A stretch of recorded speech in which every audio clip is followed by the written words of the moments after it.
Welcome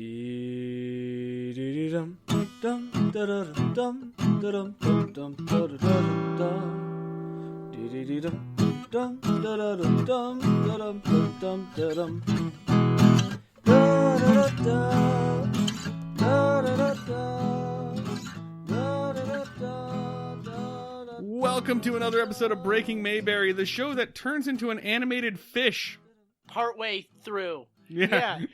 That's it. That's what we're hard today. Yeah. So this is our season 2 wrap up. Every time we come to the end of a season for our season finale, we like to do a movie.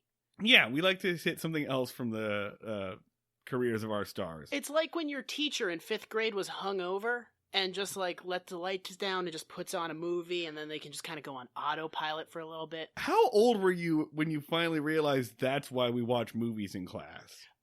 24. Yeah. As an adult, like, once you know a teacher. Yeah. Once you're friends with a teacher, you realize, oh! Yeah, that's what this is. Yeah. Bill Nye reinforced so many drinking habits.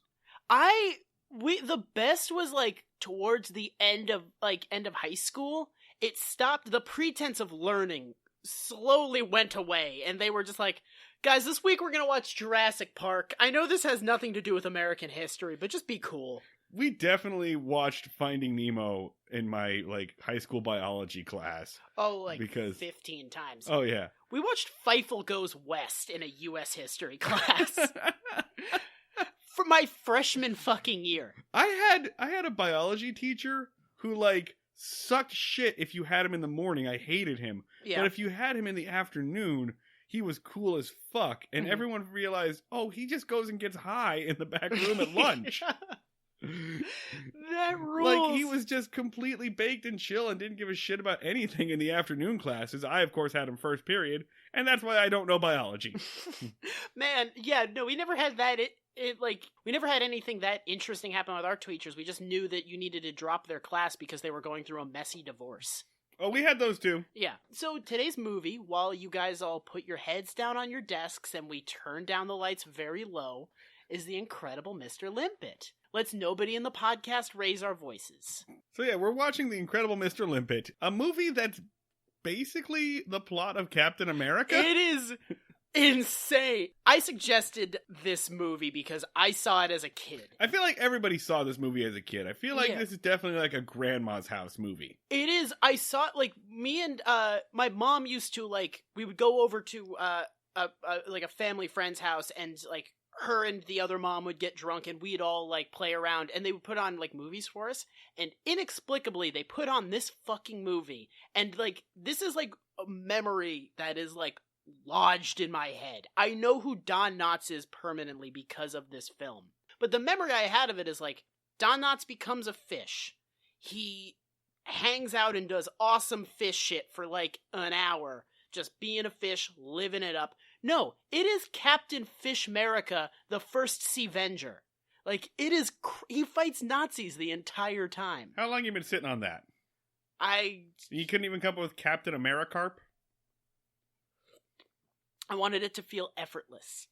I felt like if I wrote it too well, it would feel like something I came up with 5 hours ago and got excited with while folding laundry.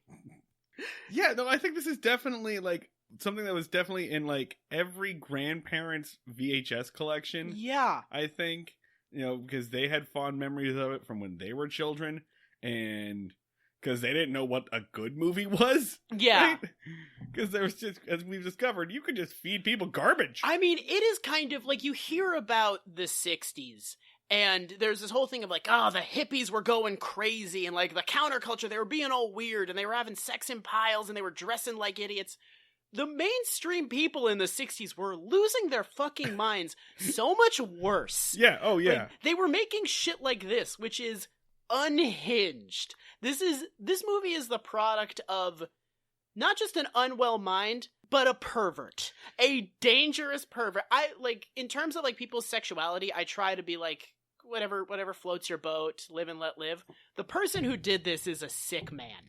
I feel like there's probably a couple of people working on this, right? Like one person who was just like, all right, you got to give me the fish fucking. Yeah. You got to give me the fish sex. I want her to, can Don Knotts rail a fish? And that person was, rightfully kept in check.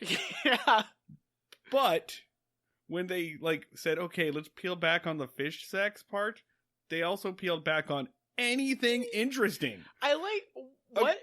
I noted when we started this, I wasn't going to watch it, but then I saw, all right, it's only an hour and 40 minutes. Yeah. Which is good, because there's a whole bunch of family movies from the 60s that everyone forgets are 3 hours long. Yeah. Like Chitty Chitty Bang Bang, everything you remember of Chitty Chitty Bang Bang is the first 40 minutes of Chitty Chitty Bang Bang. That movie goes on forever. I am kind of convinced that we all saw the trailer for Chitty Chitty Bang Bang before watching the VHS of Mary Poppins, and we all just remember the trailer thinking that we saw the whole movie. That's entirely possible. I don't think anyone's actually seen Chitty Chitty Bang Bang. I don't think anyone's seen Mary Poppins. Mary Poppins is a movie that I feel like I've only seen part of and feel like I've watched the whole thing. Yeah. I don't know how Mary Poppins ends. Apparently Mary Poppins is very mean in it, but I just remember her being chill and hanging out with penguins. I remember her being awesome, but apparently her whole thing is that she's very strict. I think I revisited that earlier this year when Emily Blunt played Mary Poppins. Mm-hmm. And she rides a BMX bike. Mary Poppins tears shit up on a BMX, just shreds it in a musical number with Lin-Manuel Miranda. I did not see that. Did that actually happen? Apparently, I have not seen this film, but I heard it happens. All I've seen is the trailer, and I was like, I can't go see this movie because apparently, dominant Emily Blunt is a thing that I got feelings about, and I don't know what to do with this. You can't see that in a theater. You'll be asked to leave. So, Incredible Mr. Limpet. Incredible Mr. Limpet. So the last time we did this was it was A Face in the Crowd. Great movie. A movie with Andy Griffith that we both love. Yes. And this is Incredible Mr. Limpet, which stars Don Knotts, so we're getting the other side of it, that you texted me halfway through that you were falling asleep. Yeah. And I actually fell asleep during and had to rent it a second time because I fell asleep during the part where he's fighting Nazis. How is a movie about a fish that fights Nazis so fucking dull? It's incredible. Someone came in there with a pitch. It was like, Don Knotts, right now hailed as one of the funniest guys in America, right? And everyone's like, yeah, okay, we're going to make him into a cartoon fish, right? Yeah, he's going to blow up Nazi U-boats. Yeah, it's going to be mostly the logistics of him getting a pension as a fish. It's going to be there's going to be 3 scenes of fish labor negotiation. We're going to have an entire scene dedicated to military protocol when, giving a promotion. Logistics. Yeah. Kids love logistics. Frank, are you drinking again? Before we talk about the movie, I want to talk about the trailer for this movie. Oh my god. Okay. Yeah, let's talk about this. When we were trying to figure out if this movie was going to be anything to talk about, I checked the trailer and immediately sent it to you because it made such promises. I understand that, trailers have changed, but I've never seen anything like this. It starts off with just 4 minutes of a guy talking to you about the movie.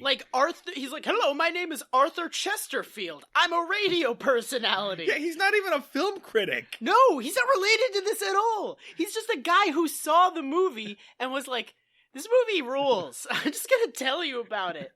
And then, after doing that, he's just like, it's got action and adventure and blows up submarines.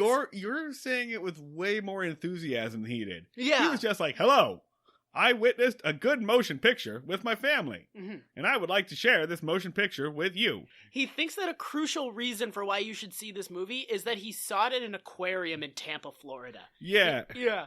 Then he says, and to make you want to watch it, I'd like to play you a song from the movie. And you think that, he's, the song is going to come on to, images. No, he sits there and he plays a record of a song from the movie and then just stares at you. I know he probably blinks, but it felt like he wasn't blinking and didn't move at all. He kind of mumbles the words to the song under his breath. You just kind of like watch his lips move a little bit, like do do do do do. This is a song from the movie. Yeah, you're watching this in a theater. It's crazy. It's like if now, I was going to like go see A Bug's Life 2, The Buggening, and just like as I was going in, Guy Fieri was just like, "Hey there, I saw this movie. I liked it. Now I'm going to play some of it for you while looking into the camera for 3 solid minutes." It's insane. Yeah. And then the actual trailer finally starts. And I feel like maybe there was like a dispute or something. They couldn't say the Andy Griffith Show, but the announcer for this seems really like, it's like he's trying to convince you that you know who Don Knotts is. Hey, that's Don Knotts, the funny man from TV. You know, Don Knotts. Who? Sure. And now Don Knotts stars in a big new color movie as the incredible Mr. Limpet. Yeah. He was just like, hey, that's Don Knotts. You know, Don Knotts, the funny guy from TV. It's pretty good. Sure you do. Yeah. Anyway, that's Don Knotts, and he's in a new movie. So this was the movie that made Don Knotts a thing outside of the Andy Griffith Show. Could they not say the word Andy Griffith? Could they not say... They probably couldn't say Andy Griffith Show, because that was made by CBS Productions, and this is a WB movie. Exactly, yeah. So they just had to be like, Don Knotts, that you know from television. Yeah. You know, your best friend, Don Knotts. You know him. You know his style. It's so weird. They can't even just say Don Knotts is in this movie. They have to really convince you that you know and love Don Knotts. Yeah. Okay, so this took place in the later seasons of the Andy Griffith Show when Don Knotts was like kind of on his way out. Yeah. He may have already left the show by that point. No, the show went on hiatus so that he could make this. Okay. Yeah. So this is why Don Knotts is a thing. It put him into all of these like wacky movies. This was his big star shot. Don Knotts isn't funny at all in this movie. No. They give him nothing to do. He doesn't even do any physical comedy, which is what Don Knotts was good at. And he doesn't do any blustery rants, which is what he's good at. He doesn't do any jokes as a fish. People are like, well, come shake my hand, Mr. Limpet. I don't have a hand. I'm a fish. Oh, stand on your own 2 legs, Mr. Limpet. I don't have legs. I'm a fish. And then fish are like, hey, I want you to fuck me. And he's like, we get married in the human world. He's just explaining things. Yeah, he just explains humans to fish and fish to humans. And that's it. That is literally it. I don't think he tells a single joke. Well, he tells maybe 1950s Andy Griffith era joke. No, not even those. No, they're not jokes. They're just explaining that fish don't have hands. Okay, so should we go through this? I think we're going through scene by scene, but we're going through part by part. Let's talk about the framing device of this movie. Yeah. It starts off in the 60s. Yeah. 2 men are at the Pentagon, and they are marching down this office. Very, official, the end of Raiders of the Lost Ark. Yeah. So it's 2 very official Navy men going in a back room into a super secret secure area. And they're going to open up a sealed file. Yeah. Right? And the reason that they need to open up the sealed file is because dolphins are getting smarter. Yes. that is a crisis. Well, they're not sure it's a crisis, but they're alarmed by it. Yeah. They're worried because, suddenly dolphins are getting smarter, and there's studies that show they might get smarter than humans. I don't know about you, Dan, but there was a movie in the 60s starring Leslie Nielsen about a man who trained a dolphin to assassinate the president. So this is a real concern. Are you what's it called? It's called Day of the Dolphin. Fuck yes! And it stars Leslie Nielsen. It's actually the prequel to 3 Days of the Condor. Yes. Yeah. Yeah. So that's what they're worried about. They're worried about that Leslie Nielsen or Don Knotts is training dolphins and teaching them things, I guess. Yeah. So they're just like, well, the Navy scientists want to look into this, and we think it's him. Yeah. We think he's doing it. And one of the guys is like, can't we just leave this alone? It's such a painful thing. And he's like, no, it's time to find Mr. Limpet, and they throw a picture of Don Knotts down. And it's just like Don Knotts looking confused as to why he's being photographed. I'm also confused why any of this. Yeah, why is, like, it's just the weirdest framing device for the whole thing of, like, top secret men talking about dolphin intelligence. It presents no immediate threat or urgency. So flashback to 1941. Yeah. Yeah. And we see Don Knotts, Henry Limpet, and he's like a bookkeeper, an accountant of some sort.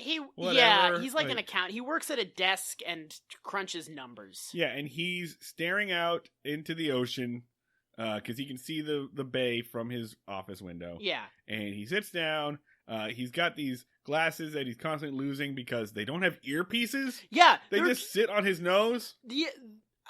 Had they not invented the earpiece part of glasses yet? Like, was it just that? He's like a dog shit Morpheus. Yeah. Fuck. I was trying to think of what fictional character has those glasses. Some of the secretaries, they ask him, hey, so I guess are we losing you to the Navy soon? And he explains, no, I'm 4F. They won't accept me. Because I'm Don Knotts. Because everything you know about Don Knotts. Yeah, because my body and brain are garbage. Which, again, this is the plot of Captain America. Yeah, I was about to... Oh, you thought we were, like, exaggerating about it being a beat-for-beat remake of Captain America? Pre-make of Captain America? No, it's Captain fucking America. So, yeah, he wants to join the Navy. He wants to go and fight in World War II, but he cannot. It's 1941, so the U.S. is not involved in World War II yet. Yeah. We get our first indication that something is up with Henry because one of the secretaries goes out in the hallway and then screams because there's a fish in the water cooler. Yeah. Henry put a fish in the water cooler for safekeeping, yeah. I guess. So he is weird. Like, he is deranged in some way. Like, he has a fixation on fish that comes with a complete disregard for normal human behavior. And also, that's definitely not safe for a fish. Right. Yeah. Like, you have to do stuff to water to make it, like, safe for fish. Yeah.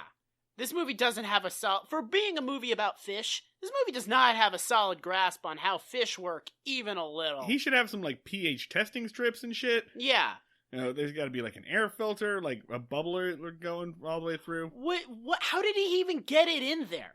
That's not how water coolers work. Right. Yeah, you can't just, like, open the top. You have to, like... You have to lift it up, and then... Yeah, that's not how water coolers work. That's never been how water coolers work.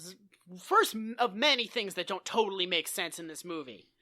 If you think about it for 2 seconds. So, his wife calls him and is like, okay, come home. I don't want you to hang around that pet shop. Henry goes home. Yeah. His wife has told him not to stop by the pet shop. Yeah. But he does. Yeah. And just sort of stares into a tank and is like, they're beautiful. Look at them. He gets home and his friend, George, is there. Okay, so let's talk about this George situation. So there is a dude named George who is in a sailor costume. He is... I think the best way to describe his whole deal is, what if Francis from Pee-wee's Big Adventure was fucking your wife? That's basically George's deal. Is he looks and acts exactly like Francis. I was gonna say it was like they plucked Fred Flintstone off the TV and plopped him in a Navy uniform. No, he's way too whiny for that. Like Fred Flintstone was like, I'm upset about stuff and I'm grumbling. And George is like, Henry, why are you doing that? Good point. So he is just this deeply unpleasant dude to be around, and I cannot emphasize this enough, is fucking Henry's wife. He doesn't seem to care. Yeah, they're not subtle about it at all. And I'm not reading too much into this. He's clearly fucking Betsy? Bessie. He's clearly fucking Betsy. Yeah. Bessie. And they even, like, clarify that Bessie is not satisfied in Henry's relationship at all. Like, there's one moment, and Henry doesn't care either. Like, neither of these people are into each other. Yeah. Like, the first time we see Bessie come out, she leans in for a kiss and just waits for that kiss. And then, Henry just gives her a very, like, weak, timid, like, kiss on the cheek and then walks away. And she makes a joke like, control yourself, Henry. We've Yeah. got friends. We got people here. We have guests. So from what it sounds like, because George mentioned some stuff about meeting Betsy's dad years ago before she married Henry. It sounds basically like George is Bessie's ex-boyfriend who joined the Navy and then started becoming their family friend who hangs out all the time. Yes. Every time he's on shore leave, he's there. Yeah. Like the whole weekend. So basically, like, George is just like very blatantly fucking Henry's wife that he's it's sort of an understandable situation because Henry is apparently not attracted to his human wife. Oh, we should point out, back to the trailer. The announcer says something very weird in the trailer where he's like, Don Knotts is Henry Limpet. And as a man, Henry Limpet is what you'd call a poor fish. Yeah. I wouldn't. No, that's No, not I a thing wouldn't you call him- call people. I wouldn't call him that at all because that's not a phrase. That's not even vaguely a phrase. Nobody says that. Think about your fish bit for more than 2 seconds. You have writers. This isn't live. It might have been live. He might have been completely ad-libbing this. Because fuck it. A poor fish. A poor fish. And just like more like he's just a person who's absolutely disinterested in the world around him and is only fixated on a very specific thing. But yeah, he doesn't seem to be sexually attracted to his wife. She's blatantly having sex with a sailor.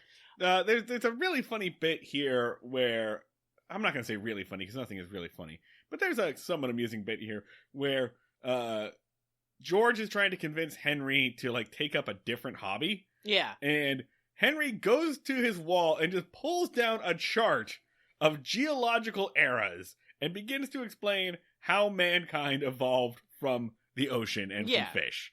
And he just has this chart just hanging in his living room, which I thought was worth a chuckle. Yeah. Mildly interesting. Basically, he's just a dude that should have been a marine biologist that for some reason isn't a marine biologist. Oh, and there's a good, he wants to go see a marine biologist, like have a lecture, because they're talking about what are we going to do this weekend? And he's like, let's go to the college because there's a lecture on the mating rituals of decapods. Some real adults only stuff, eh? Like, he starts being horny for fish real early. He's born horny for fish. Like, he comes into this ready to fuck a fish. And they say, like, oh, he's always out in fish world just staring, and there's some sinister-ass music. As he explains, like, the history of evolution, it sounds like in the background there are some strings and horn. It sounds like he's about to say, and so, Mr. George, my plan is to turn the world back into the fish. Our purest form. George, like, so there is, like, 4 scenes of just Bessie and George yelling at Henry Limpet. Like, just belittling him and berating him and just being like, you piece of shit, why do you like fish so much? Why aren't you a real man? And George, like, brags about like, his incredible feats in the Navy, and he's like, we shot this down, and we blew this up, and we were doing great things in the Pacific Theater, and, like, Don Knotts just goes, like, I thought your ship was in the Atlantic. And he goes, like, it's a secret mission. It's a whole... Basically, George is just a massively unpleasant character to be around. So we're going to spend a lot of time with George. You'd think that George is going to disappear after this? No. He's basically the main character. Yeah. I also want to point out that Henry does sing a little song called I Wish I Were a Fish, one of the several songs in this movie. I'm going to read the lyrics to I Wish I Were a Fish. Mm-hmm. I wish I were a fish, 'cause fishes have a better life than people. A fish can swim, that's all they ask of him. He flirts with every lady fish as she goes swimming by. And if she gives her tail a swish and winks a fishy eye, a minnow all at once can be a whale of a guy. I wish I were a fish. It's so horny. This is the horniest movie I've ever seen. It's including movies that are actually about fucking... Like, it starts out as being a thing of, like they were basically... They started doing, like, Under the Sea, but, like, partway through, Sebastian just starts singing about how great fish orgies are. Like, under the sea, we climb into piles and fuck each other in hedonistic lust. Dan, darling, it's better down where it's wetter. Take it from me. Fuck, you're on a roll today. It's so weirdly horny. It's so fucking weird. Why would my parents let me watch this as a child? Someone should have taken me away as soon as this came on. So they go to Coney Island, the three of them, and they're having a picnic, and I should say Bessie and George are having a picnic. Henry is just like, I get to stare at the ocean. Yeah. And he stares down and he's like, I don't want to wait another million years for this. I don't want to devolve back to fish. Because that's his thing. He thinks we're going to devolve back into fish. Yeah. I'm just gonna say it up top. If I were married to Henry, I would cheat on Henry pretty consistently. Oh, yeah. No shaming Bessie on this at all. No, Bessie is doing what she has to do. She's gone back to her shitty high school boyfriend who she broke up with probably for good reason. Just because it was the 1950s and you didn't really have a lot of options in cheating. Yeah, but she's got to get away from this fucking weird asshole. Yeah, so, well, she's gonna in just a second because he's standing on the pier, and suddenly everything goes purple, and the Greek chorus starts to sing. Yeah. Be careful, be careful. And for no reason, there's not like a fairy that pops up and is like, Henry, jump in the ocean! Yeah. Or whatever. No, for no reason. Nothing indicating to Henry that something's going to happen. He's like, well, fuck it, and he just jumps in the ocean. He basically goes to kill himself. Yeah. Like, I think it's, like, that'd be one way to write this. Bessie yells he can't swim. Right. Which is weird. Ocean guy!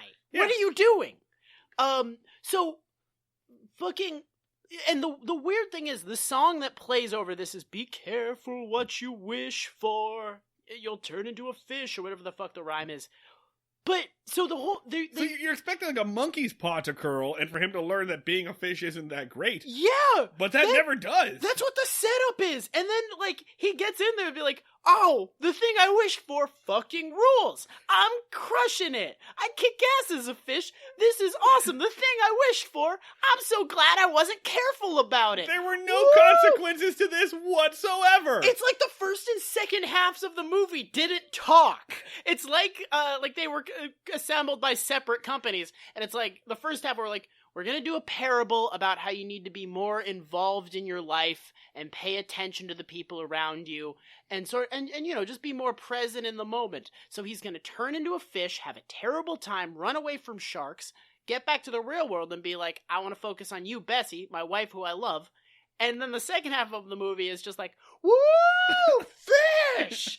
Yeah! Let's blow up some Nazis! Yeah! Firing guns in the air. It's different movies! So yeah, he has a bad time as a fish for approximately 1 minute when he remembers, oh wait, fish eat other fish. Yeah. He watches a couple of fish eat some other fish and he's like, well, I hope I don't get eaten. In, like, the only good animation in the entire film. Oh, God, yeah. Like, so, this was made on the cheap. So, sub-Korean, like, animation studio. And this is 1960s WB. They're putting out good shit on the regular. This makes fucking Birdman look like a Pixar movie. Like, this is so weak. It's terrible. Like, yeah. And the problem is, 2/3 of this movie take place in an animated underwater village. No background whatsoever. Yeah, it's just all like purple watercolors. Yeah. Just purple watercolors and brief 2-second shots of other fish. Like, there's a shark, very briefly. They animate 2 frames of it. There's a whale, very briefly. They animate maybe 3 frames of it. Like, they put no effort into this animation. Like, it's so weird because they both, like, they do an animated movie and a live action movie, and both halves of the movie are like, the other one will pick up the slack. Yeah. Like, while we half-ass the animated movie, I'm sure the live action is doing a bunch of really cool shit. And the live action's like, hey, You want to talk about paperwork for 3 scenes? Who wants to learn what a pension is?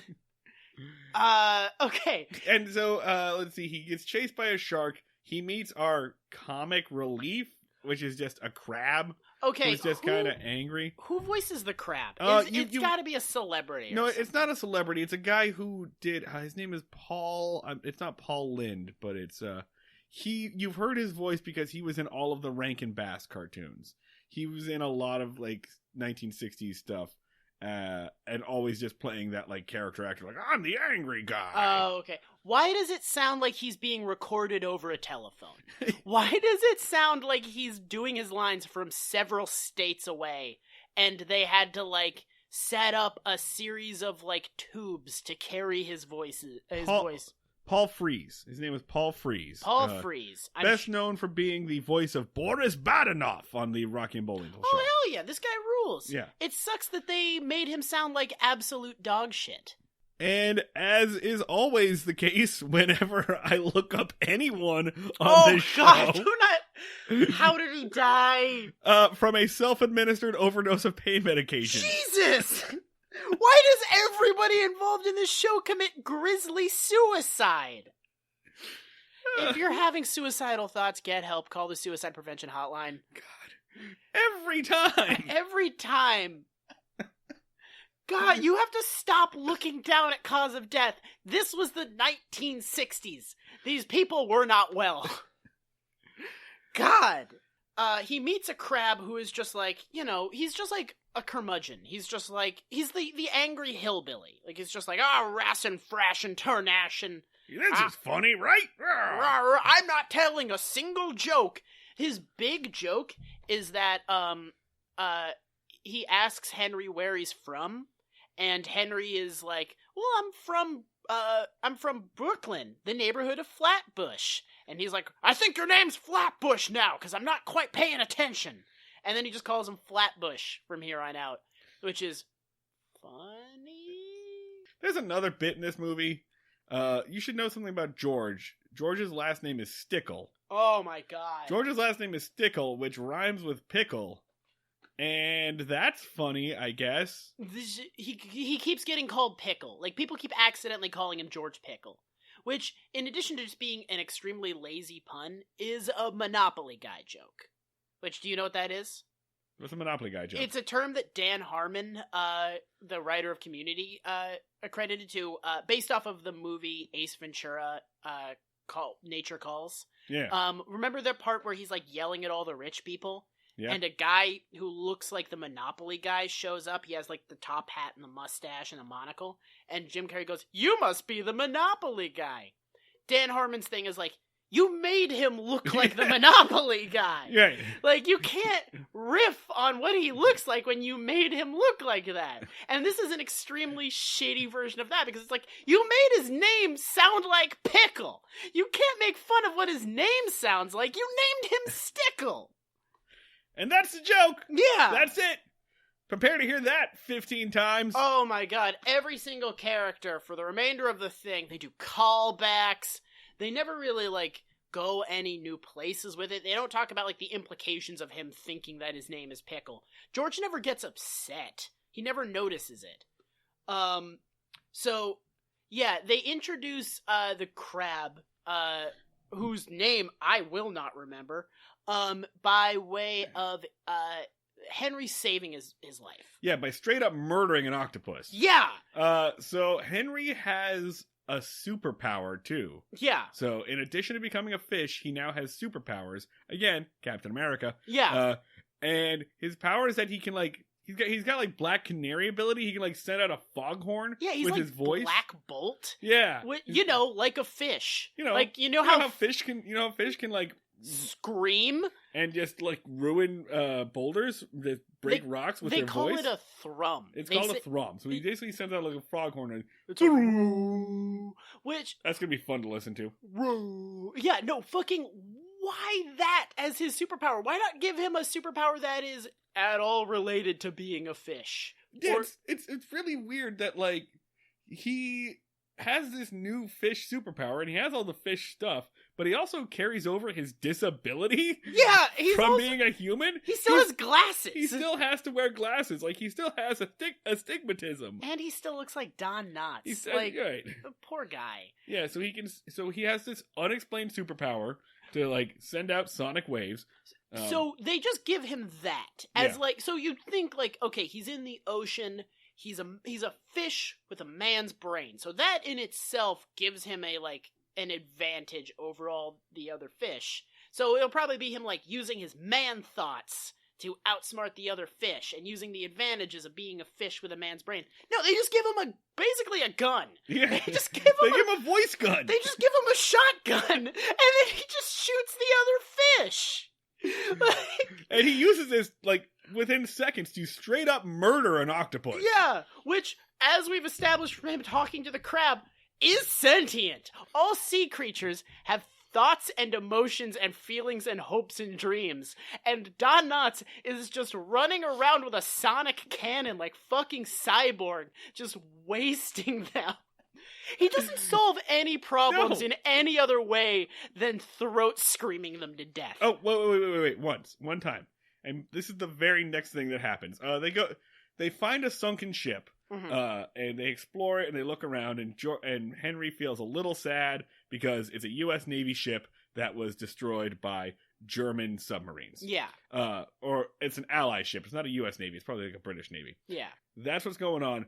That's kind of in the background of this whole thing, is that Germans have submarines, we do not. Yeah. That's in the background. Background by way of they mention it fucking constantly. Yeah. Yeah. And I sure do love being a fish during the war. Like, it's great that I'm a fish. Also Nazis. Like, anyway, he sees a purple fish, who is being reeled in by a fisherman. Yeah. And he runs over and he bites the line and he frees her. This may be a weird question, Marty, but how sexy is the purple fish? Is she seductive? Sorry, weird question. I don't know why it popped into my head. Are you asking me how sexy do I find the fish? I guess how sexy does the movie find the fish? Extremely sexy. She's the Lola Bunny of this movie. I was about to say the way that Jessica Rabbit confused a lot of young men's sexuality. This is trying to do harder. But at least Jessica Rabbit was a human. Or at least a drawing of a human. No, this is Lola Bunny all the way. Have you going back and watching Space Jam? It is freaky how much that sexualizes Lola Bunny. That's all she is. I thought we were being weird, and then I go back and was like, why are they following her ass with the camera? You get upskirt shots of Lola Bunny in the movie. Yeah. I was like, our generation is really weird that we found this sexualized. Our generation was bombarded with this. It was given to us on a platter. You irradiated us like the fucking Incredible Hulk. Also, as a side note, guys, don't let BuzzFeed and fake nostalgia fool you. Space Jam is not a good movie. Space Jam's a garbage movie that doesn't really understand any jokes and helps pay for Michael Jordan's gambling debts. And also, Michael Jordan's a bad person. Michael Jordan is a huge asshole. Back to the incredible Mr. Limpet. So here's this sexy purple fish. This fish that is doing every single line dripping with eroticism. And hello, Mr. Limpet. How can I help you today? But she's also she doesn't understand much, so she gets to do the dumb sexy girl, the born sexy yesterday bit. She's like, oh, you're a man. What is that? You have a stigmatism? A stigmatism. And she's she literally says, what she immediately says, you saved my life. I want you to fuck me. Yeah. And no, we're not joking, guys. She literally says, now we go to the spawning grounds. Yes. Yeah. And she's which is the worst way to describe sex. Which is this is another dumb fiction male jerk off fantasy of you saved my life, come fuck me. So it's doing that on top of the dumb sexy baby, because he's well, are you fucking every other fish you meet? And she's no, until literally today I've been too young to have sex. Yeah, she she just became legal. Yeah. Fish. She's a barely legal horny fish. Not even like in terms of like just becoming biologically capable of having sex. So she's like the fish equivalent of like 15. Like this is like she is not of legal consent age because she doesn't know what anything is. Actually, Dan, it's called a finbophile. This is definitely a Marty joke episode. And then there's that like really slow like this is the love theme. Yeah, they do like a bunch of like rubbing on each other, like they do some like fancy. This is like the most animation. This is where the budget went, and it's that same like shitty love scene that was in every animated 60s movie. Yeah, where it's just like, oh, here's the love song. Yeah, and then they make shapes with their fish bodies. Love is loving. Which we are in love. Which you know that it was initially put in, and the guy was like, "This is where the fish bone down. This is how we show the kids that, because this is what fish sex looks like." And then someone like was like, "Listen, we can't put that in there." And then they added a scene after of like Don Knotts being like, "So we're gonna have sex after this off camera." But and then all of a sudden he's like, "Oh wait, I have a wife." Yeah, and he's like conflicted about this for a minute or so. Yeah, and she's like, "What? Explain a wife to me." And he's like, "I'm in a committed relationship with another person." And she's like, "I do not care. Get over here and rail me." Right. She's again because she's like, "I don't care or understand because I'm a fish." Okay, so after we spawn, I'm going to die. Yeah, no, like we editorialize a lot on this show. Like we put words into characters' mouths. We we say what we think hypothetically they mean. We are adding some words to.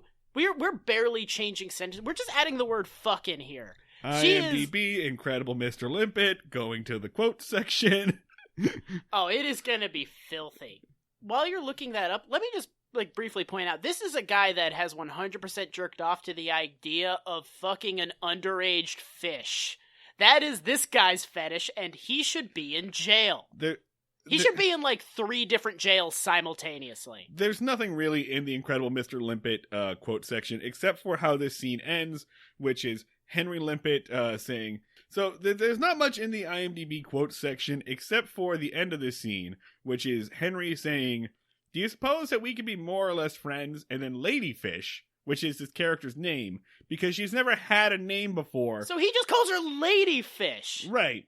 She's never had a name before, so he just calls her Ladyfish, which I will remind you is also the ladyfish, a reference to the ladyfish that is referenced in the song "I Wish I Were a Fish" that he sang about earlier. About how much he wants to rail a fish that's a lady. It's like, even in like all the magical girl, I created a woman born sexy yesterday shit, they always give her a name that's like an actual, like they name her like what's the name in Weird Science or whatever? Like Elizabeth, I want to say in Weird Science. They give them names that are like usually a clever Ruby pun. Sparks or whatever. Yeah, they give them names that are like clever puns on something. He's just like woman fish. He's like, it's just like it's just gender. And again, she's never had a name before because she's a fish. She doesn't know what names are. Yeah, this He's is like, well, nothing what do other fish call you? And she's like, we don't really hang out. Yeah, again, fish. We don't really like get close to each other because we eat each other, so we don't really have anything close to a society.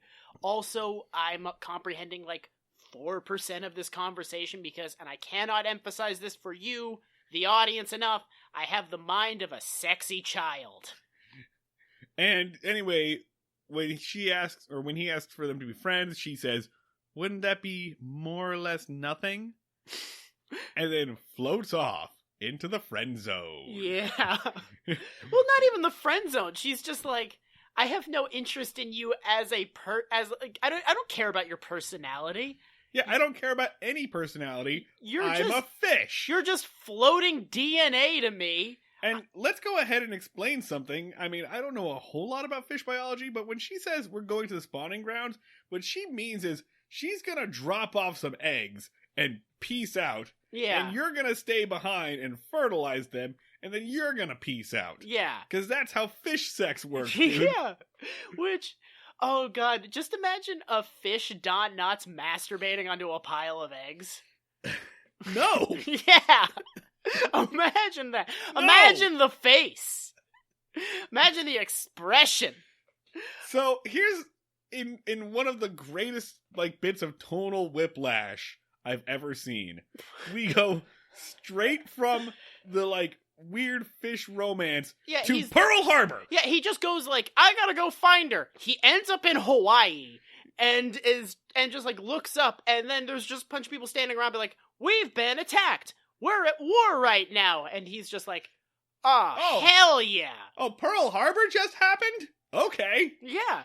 He's not distressed. He's not oh, how could they do this to us? He's just more along the lines of time to go kick some ass as a fish. Right. And his immediate thought is just okay, so I guess we can do this. I guess I can help the Navy. So he goes back to Brooklyn immediately because he's got to go find George.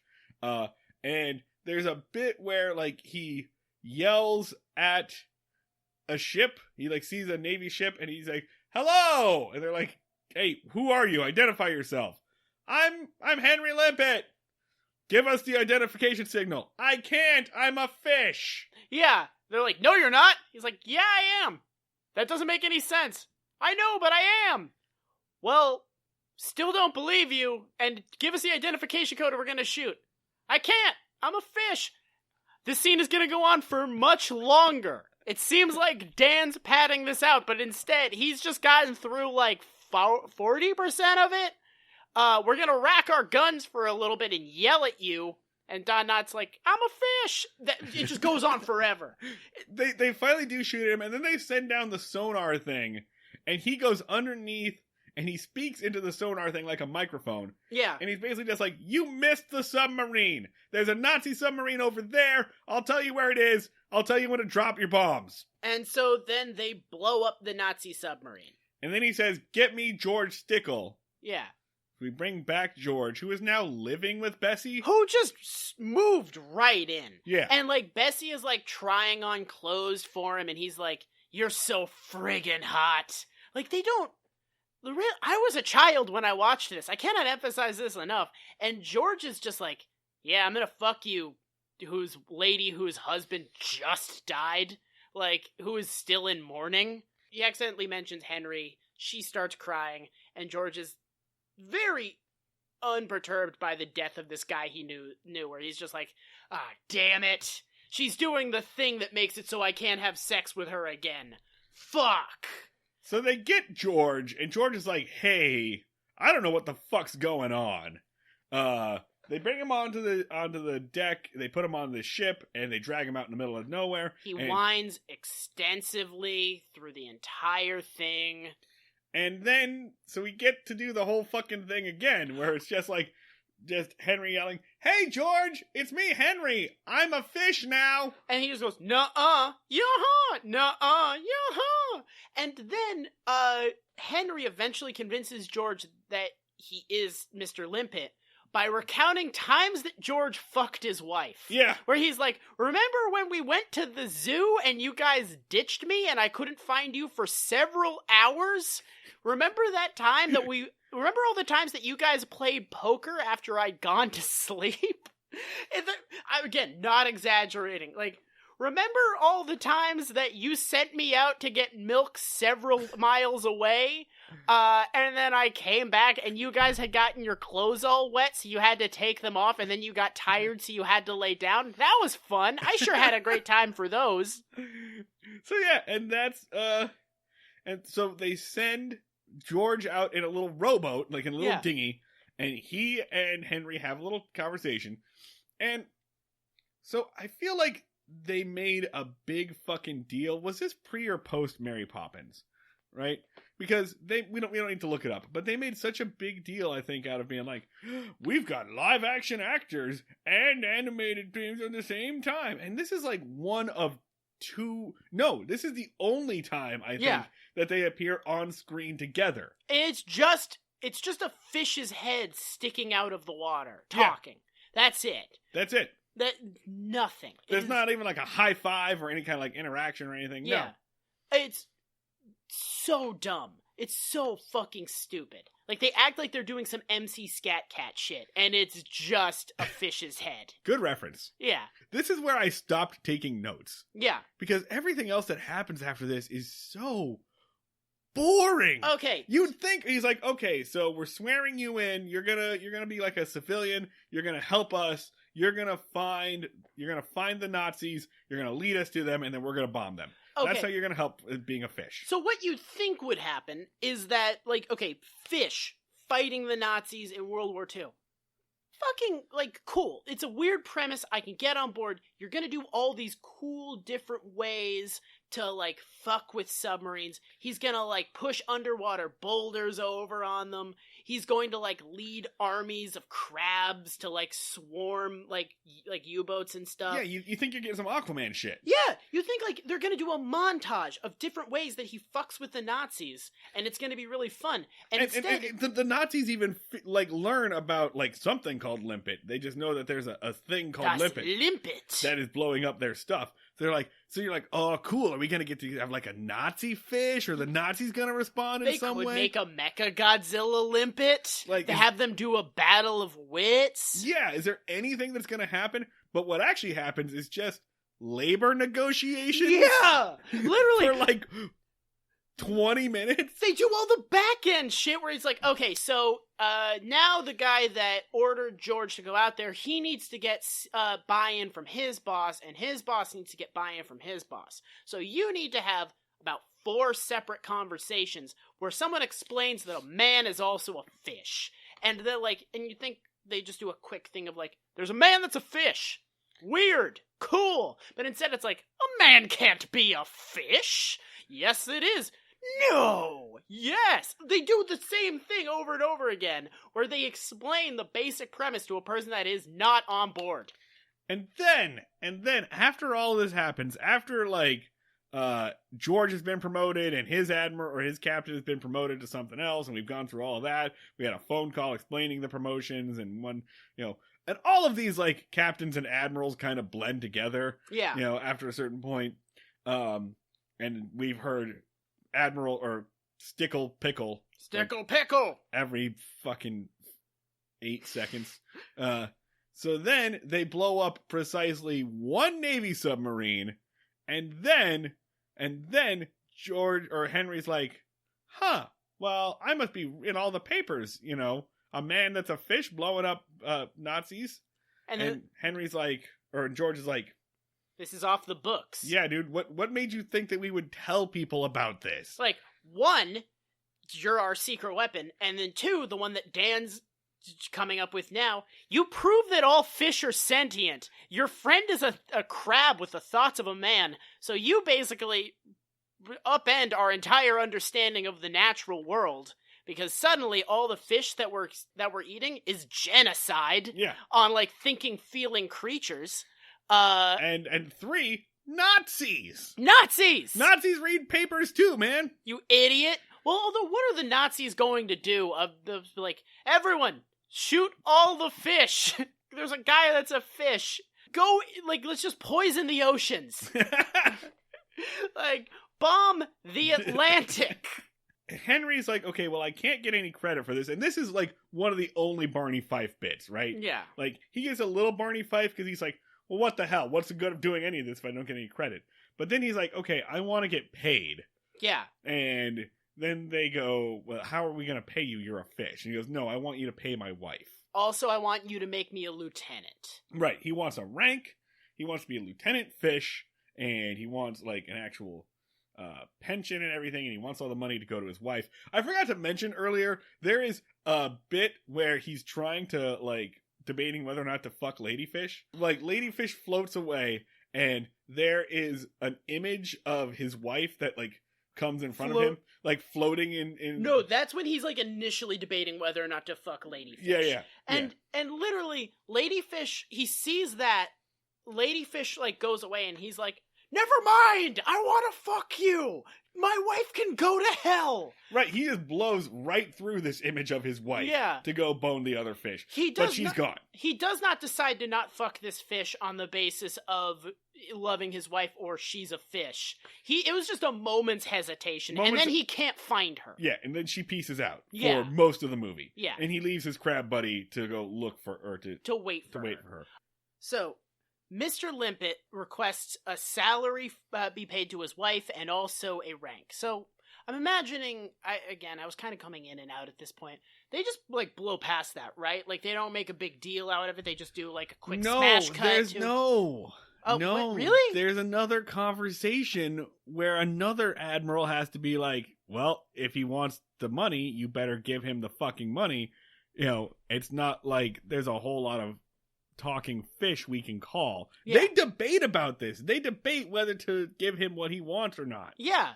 For at least 2 scenes. Also, they could just say, yeah, we're paying your wife, and then not do it. He's a fish. He's in the ocean. Yeah, he's not going to find out. Yeah. Also, they get in a big debate over whether or not to make him a lieutenant. Like it matters. Who fucking cares? He's a fish. He's not going to have command over anybody. He's a damn fish. You are all talking to a fish who is giving you instructions to blow up Nazi submarines. Yeah. But the rank is the part you care about? Yeah. No, like... How many stripes are on his sleeve, but he doesn't have a sleeve because he's a fucking fish? Your question of, oh, there's a fish talking to me isn't, so I guess there's a god, huh? Or I guess the laws of physics are negotiable. Or... Is the problem that, like, a good chunk of the Navy is going to be outranked by a fish? Because who cares? How is he speaking biologically? How does this work? How is a human brain fitting into a fish skull? That's not the questions you have? That's not what you're concerned about? You're not worried that, like, some mad god has inhabited the planet Earth? That this isn't fucking Loki? But no. You're giving him a title. Yeah. That's the problem. That's the fucking line for you people. I'm getting mad at these guys. Fucking idiots. How did we win World War II in this version? Yeah. They attribute the entirety of winning World War II to Mr. Limpet. Yes. They're like, we would have fucking eaten this if it wasn't for this fish man. Which, in hindsight, insulting. Yeah, a little bit. Like, the greatest generation should not have put up for this. Yeah. They were sitting in theaters and they were like, hey, I did that. Don't you? Well, okay, so... I would normally have not taken this that seriously, but around this area, there's a song about how, the song is just, thank you, Mr. Limpet. It's literally the Star-Spangled Man from Captain America. Yeah. It's just a great song about, like, Miss Don Knotts is great, and he saved all our asses. Don Knotts. Imagine! This might make me a national hero. He's the pride of the Navy and the salt of the sea. You can tell he's a hero all the way. He's the one who will lead us on to victory. He's the super-doodle dandy of the USA. And then they put him on like the $1 bill and on Mount Rushmore, and they do a bunch of people like cheering and thanking, and it's like super patriotic. It's like, all hail the USA and Mr. Limpet who gave it to us. Yeah. Like, and they put Don Knotts himself, Don Knotts the man, appears back on the screen. By the way, Dan, did you say that they took hiatus from the Andy Griffith show so that Don Knotts could make this movie? Yes! He appears in this movie for 20 minutes! Yeah, he records basically an afternoons of voice acting. But this is the only time we see Don Knotts the man ever again is just like an image of him superimposed, and he's wearing like an admiral's hat. He's like, looks like Napoleon, and he's not doing anything funny. He just looks kind of stern wearing this hat. And he does a little march in place wearing this hat. And he mimes giving a speech wearing this hat. So By Don Knotts again. This was actually some pioneering instances of motion capture. They did the same thing where like Don Knotts was in a green suit with a bunch of ping pong balls over him, but they did have to like hand animate over him. But he was actually acting this entire movie. Yeah. But yeah, so it's like... You thought that was going somewhere, didn't you? No, I thought you were gonna, like, alley-oop me on that, but Nope. guess I just got a chuckle out of it. Fuck you. But, like, it's like military propaganda for a world that doesn't exist. Because it's not like, haha, what if a fish gave us, what if a fish saved us in World War II? Let's do a funny song about that. It's like, thank you, Mr. Limpet, for everything... Dear You've leader. done for us as a country. I love America, but I love you more, Mr. Limpet. Yeah, it's like extremely dear leader, big brother. It's so weird. It doesn't make any sense. It's military propaganda for a fish. And on his way to lead the big charge against the Nazis and basically win World War II. Yeah, they say it like 15 times. We got a caravan. Yeah. That's going to lead all of our troops into Europe. So he's leading this big charge, and then all of a sudden, a manta ray comes out of nowhere and basically just runs him over and just smacks him in the head. It Velmas him real hard. Yeah, and he loses his glasses. Yeah. That's it. Like, because now he's a blind fish. Yeah. And he's got to get one of those pistol shrimp buddies to warn him for danger. He's like wandering around and he's lagging behind the convoy and caravan convoy, whatever the fuck it is. He's like lagging behind them and he's totally lost, and he finds the crab and he finds Ladyfish. Right. And he says, Ladyfish, I love you. Yeah. But you have to stay here. Also, we're going to have to work out some shit with my wife. I don't know. Yeah. He says all that. He's like, yeah, I'm going to have to leave my wife later. Just real heads up. But we're going to get on that. I got to go fight a war. You got to stay here, though. Wait here. And the crab volunteers to be his eyes, right? So they're going into battle. We forgot to mention this. The Nazis showed up at some point, actually. Yeah. We actually did see Nazis, and the Nazis know that there's a limpet. They hear about limpet every single time one of their boats is sunk. And they know about the thrum. And this scene is insane because, like, as I started watching, I was like, why are there no subtitles for the Germans talking? They're speaking German, but they're speaking German in, like half English.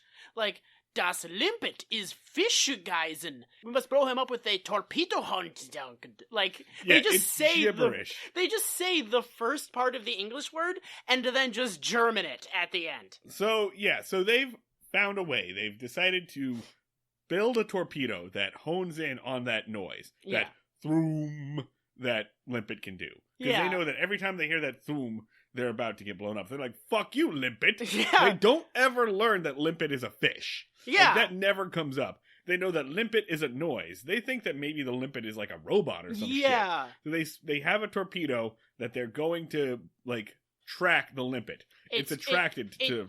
It steers. It's like a guided missile that steers towards his noise. Yeah, towards the throom noise. So the noise that... Up until now, the big problem is Mr. Limpet goes up next to their subs, real close, and makes the thoom noise so that Navy ships can find the submarine. So they make a bomb that goes towards the thoom noise. And the Nazis see no possible issue with this whatsoever. It goes towards the noise that is happening next to their submarines.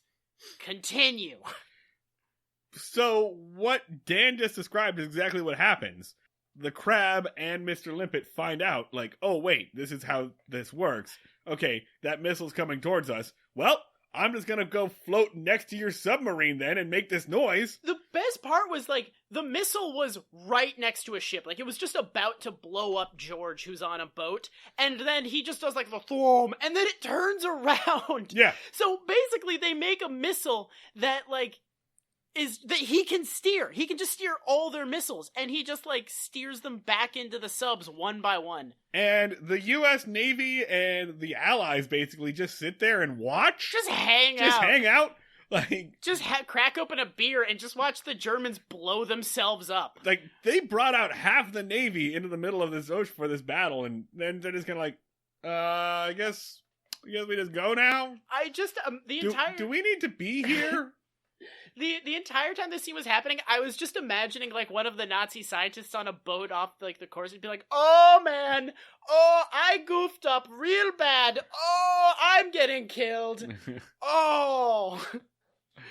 And Yeah, that's it. That's it. That's it. The wrap-up of the movie, and I have a little note here that says, how the fuck is it still going? Yeah. They kind of have to wrap this up because Bessie knows her husband is alive and a fish because now she's getting paychecks from the Navy. And George reveals that her husband is a fish. There was also a scene way back where she demanded that the Navy turn him back into a fish. And there's another boardroom scene where they're like, we don't know how to do that, and even if we could, no! Basically, Limpet has to go back to Coney Island, stick his head out of the water, just be like, I'm leaving you! For a horny child fish! And she's like, okay. Cool? She's just like, it's weird that you're a fish, man. And he's like, fuck you! His exact explanation is like, maybe I was always a fish, and God corrected his mistake. Which God had no part in this. This is evidence against the existence of a loving God. God sat this one out. God is just up there turning men into fish, just being like, oh shit, carried a 1 instead of a 0, fucked up, let me just erase that and turn a man into a sentient fish. That's my divine plan. And that's it. Like, she's like, well, bye, Henry. I'm already fucking George, as you know. Yeah, so. I've been this entire time. And they go and live together. Like, that's it. And then we go back to the 60s, back to the Pentagon, and one of the guys that was in the office is George. And he's like, me and Bessie have been very happy and have a family. Why do we have to dig up the Limpet stuff? It'll upset her every time this comes up. It like that in the previous scene, she doesn't have sex with me for a minute, for like the 12 minutes that she's upset. And that's not great for old George. So, can we just not do this? And then the Navy Admiral's like, nope, we have to. The Navy says so. And it's time to find Mr. Limpet. I guess setting us up for the sequel. Yeah. For the incredible Mr. Limpet extended universe. So, they go out to, like, the seas of Florida. And they do a thing where they promote him to Commodore. By like broadcasting the Admiral's thing into the water, and then all they get back is just a thrum, like the thrum. I shouldn't do the thrum. All they get back is the thrum noise. Which, by the way, they could do because the director of this, Arthur Lubin, also directed a bunch of Abbott and Costello movies, which were kind of the first like shared cinematic universe. I feel like the implication of what the sequel would have been is that Limpet is about to make war on the surface world, right? Right. That clearly. thrum at the end was very ominous and not friendly. And they do at the end of the credits. There's the end with a giant question mark. Yeah, I think the next movie is pretty clearly like, okay, so they're killing his people, who he is more invested in than humanity. Fish are sentient. They establish that fish are getting killed by fishermen. Not a fan of it. He's teaching dolphins how to do stuff. Which, why does he have to do dolphins? Can't he just teach all fish are smart? I think he was teaching all the fish, but the Navy was studying dolphins specifically. Oh, okay. So he's basically raising a fish army to wage war on the surface man. Hell yeah. But like Aquaman, but they really don't have that many recourses because they're contained to the water. They're just fish that, as Don Knotts reminds us many times during this movie, do not have arms. And that's the other thing, right? I mentioned before, they make him out to sound like a supervillain. Like, when he's talking about the evolution of fish and how there are theories that mankind will de-evolve back. Yeah. He sounds like a supervillain. He does not talk to the Navy like a hero. He is like, hello there, George. I'm a fish now. I've become more powerful than you can ever imagine as a fish. Perhaps men are the weak ones, despite having arms that I do not have because I am a fish. And like when he's like, goodbye, Bessie, he's like, I've evolved beyond the need for your petty human constraints. I am free down here in the ocean. Behold my fish lover. She's a moron. Like, he talks very, like, he's like, oh, I'll help the Navy fight the Nazis, but I want something in return. Right, and then he fantasizes about himself as a military dictator. It's so fucking strange, right? Like, why does he even feel any alliance to America anymore at all? Because he's been a fish for, like, several weeks by this point. He didn't give a shit about America when he was in America, when he was part of it. He just wanted to kill a bunch of people. Also, we should point out, this is a children's movie where hundreds of people die on screen. They show Nazis in the submarines going, I don't want to die, and then they die. It's like Saving Private Ryan casualty levels in this children's cartoon with a talking cartoon crab. So, they never did make a sequel to The Incredible Mr. Limpet, thank fucking God. There was discussion of a live-action remake for a while. By fucking Linklater. Linklater was attached. Before that, it was the guy that directed Enchanted and my favorite movie of all time, a Goofy movie, Kevin Lima. It was supposed to be, like, a bunch of people. Mike Judge was attached to this for a little while. Wikipedia referred to it as a live-action Mr. Limpet, which this was years ago, so they didn't mean this, but I just imagined Mr. Limpet with, like, the animation style of a Lion King, because they referred to that as the live-action Lion King. So just imagine this, but also with the cold, dead eyes of a fish to stare into during all the fun animated scenes. There have been numerous attempts to do this, and it's never quite gotten off the ground. They've been trying to do this since the 90s. Mm-hmm. In the 90s, it was supposed to be Steve Odekirk directing. So, Steve Odenkirk? Steve Odekirk, not related to Bob Odenkirk. Steve Odekirk is the guy that did the Thumb movies. I fucking loved those as a child. And Kung Pao Enter the Fist. A movie which I loved when I was 11, watched again when I was 15. Insane how much that does not hold up. Does not hold up. I watched it again this year. It's... Oh. But it is a movie that was laser targeted towards the mind of a child. Like, that was the funniest shit I'd ever seen when I was, like, prepubescent. So he was supposed to do it with Jim Carrey in 1997. And that's the closest they've ever gotten. And I'm going to get back to that in a second. After that bombs, in 2000, Warner Brothers is like, okay, well, let's try having Mike Judge do this. Mm-hmm. And they went through Robin Williams. They went through Chris Rock. They went through Mike Myers. They went through Adam Sandler. Nothing really worked. 2009, Kevin Lima steps in with Zach Galifianakis is supposed to take the role. 2011, Lima's out, Richard Linklater is in, John Hamm, Danny McBride, Sarah Silverman, Kevin Hart, Josh Gad, Key and Peele, they're all in like supposed to be in different roles. Linklater bails because he wants to go work on Everybody Wants Some. Yeah. And that's it. That's where it exists from now on. God, but imagine Linklater making this fucking movie. I want to talk, I mean, he's made School of Rock, which is fantastic. Yeah. So I want to talk about the closest that this movie's ever gotten to being made, which is in 1997 with the Jim Carrey and Steve Odekirk version. The studio at that time knew that, like, when you get Jim Carrey costs minimum $30 million. Yeah. Right. It's 1997 and he's Jim Carrey. So they were like, okay, so we're going to have Jim Carrey in this movie. But I guess the script originally followed, like, a lot of the plot line. Mm-hmm. Which means that... Did it take place in World War II? I don't know. But what I mean is that Jim Carrey, the man, was only going to be in the movie for, like, 20 minutes. Yeah. And Warner Brothers was like, what the fuck? No. We can't...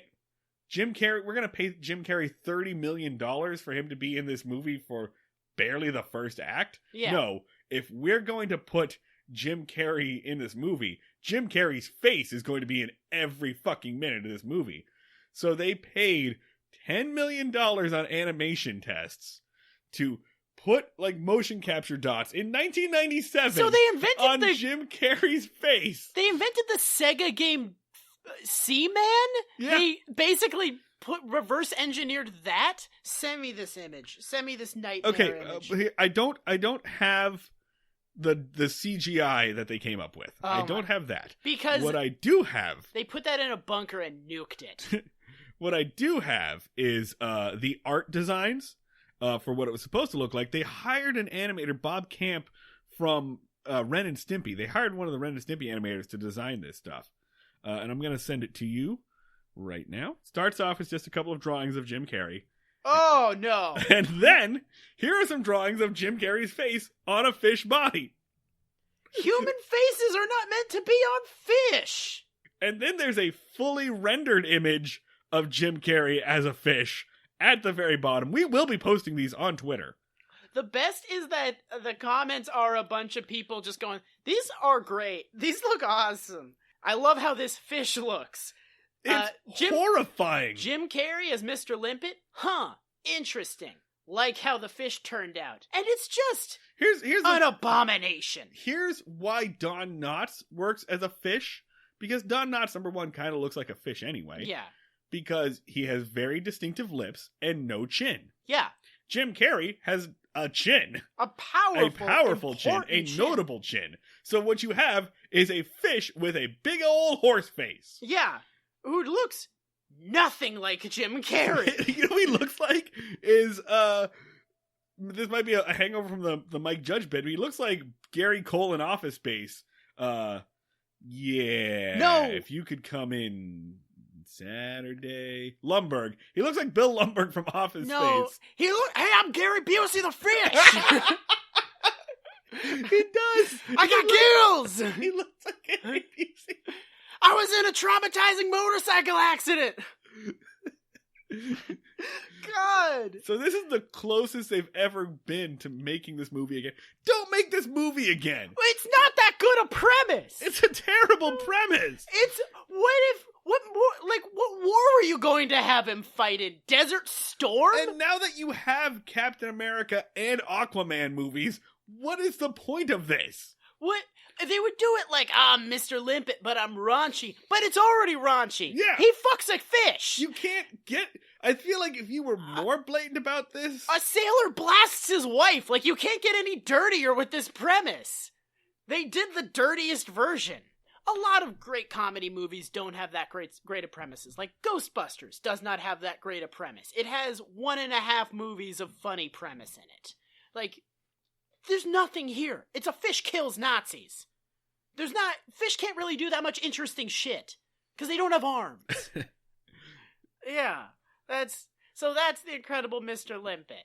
A movie that rocketed Don Knotts to stardom.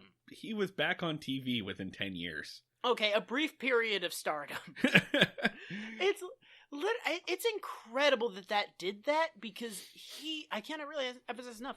He does nothing. He's not in his movie. He's not in the movie. He just hangs out and does very subpar voice acting. It's incredible. It's actually really his voice is boring, and Barney Fife has a distinctive voice. The fact that this movie is a classic is incredible. I don't think it is. I think it is just something that people have pushed as a classic, but it doesn't have like a Blu-ray release. I've never seen anyone make a big deal out of it. I think it's probably a movie that got a lot of airplay on early Disney Channel because they picked up the rights very cheaply. Yeah. I think it's one of those deals where no one gave a shit about this movie, but it was cheap to reproduce, and then they aired it on TV a lot, and it became popular that way. One sec, let's do a blank check and look at box office. Because you might be dead wrong. Well, there's no box office numbers. It's the releases. The film had its premiere in January 20th, 1964, at the world's first underwater movie theater. Knotts called the film very, very good. Even he's not that interested in it. No. God, there's got to be some box office figures. No, right? No one's written about this. That's what I'm finding interesting. I think it's just one of those things that just kind of gets pushed up in there. We all know about it, right? I'm not the crazy person that's aware of... No, everyone knows that there's kind of a movie where Don Knotts is a fish, but we've all been submitted to it in some way or another at some point. Andy scores?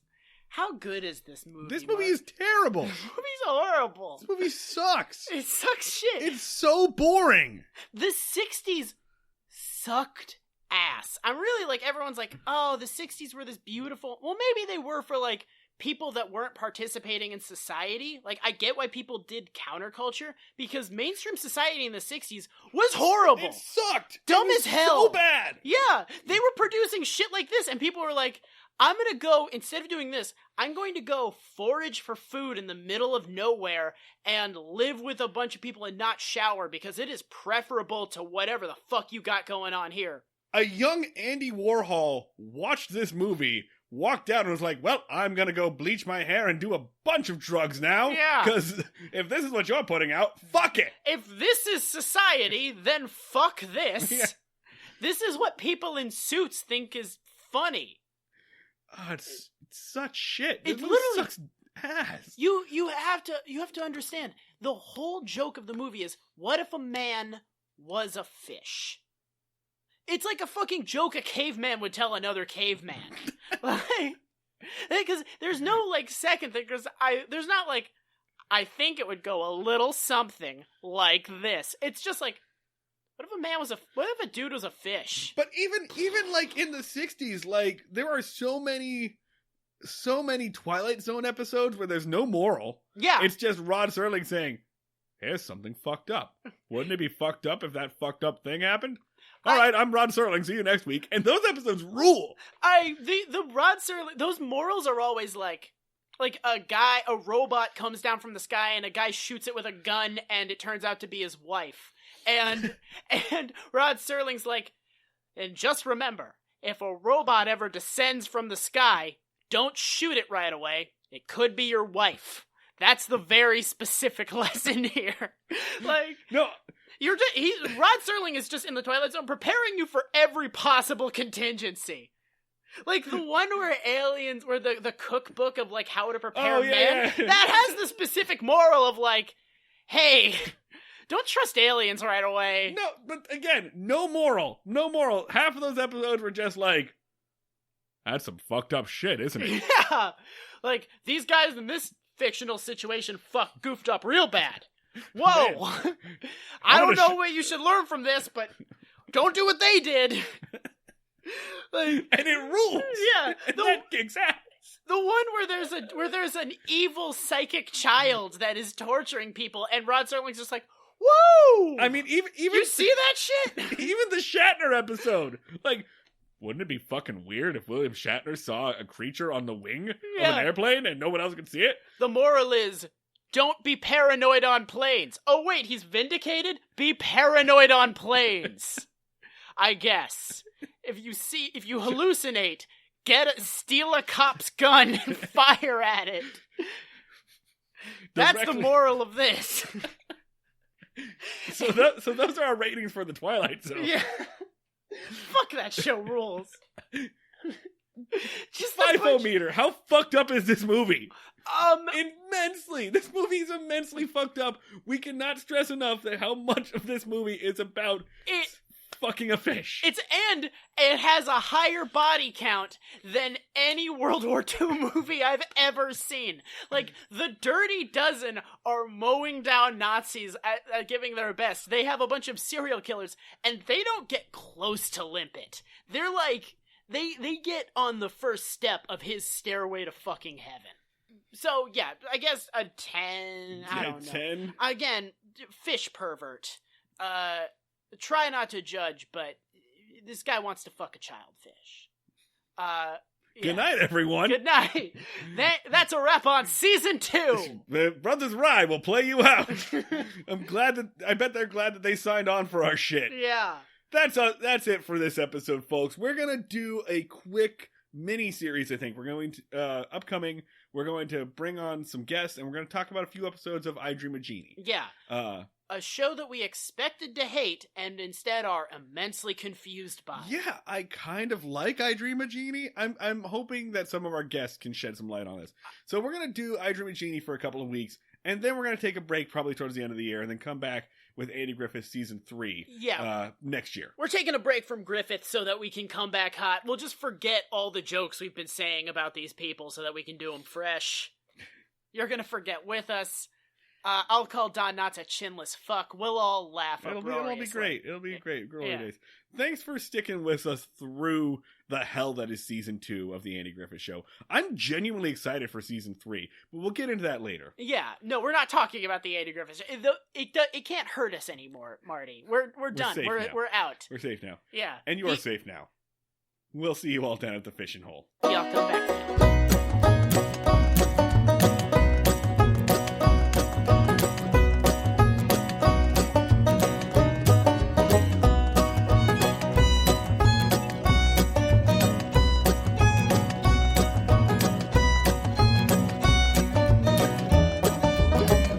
Crooked teeth and bones, honey. Time's took its toll. Give it one more chance, darling, before we get too old. Season's over, this town's drunk dry. Pull the shades on the windows, ain't no shame in hide. They won't know the wicked toll, leaves falling on my shoes. Plywood on the window.